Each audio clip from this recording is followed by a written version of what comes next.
Si l'estómac conté suc gàstric que digereix els aliments que ingerim, com és que no es digereix a ell mateix?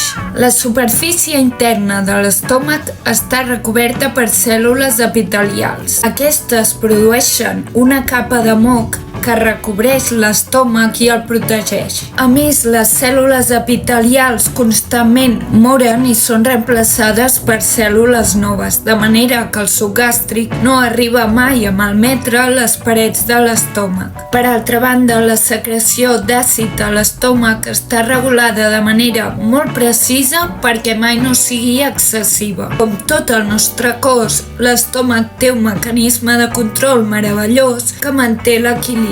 Tot i que alguns factors poden alterar-lo, com l'alcohol, alguns fàrmacs o l'Helicobacter pylori, entre d'altres. Si no saps què és l'Helicobacter pylori, deixa-m'ho a comentaris i faig un vídeo. Si s'altera el funcionament normal, el suc gàstric lesiona la mucosa i es podria produir una úlcera. Si és que en aquesta vida tot és qüestió d'equilibri.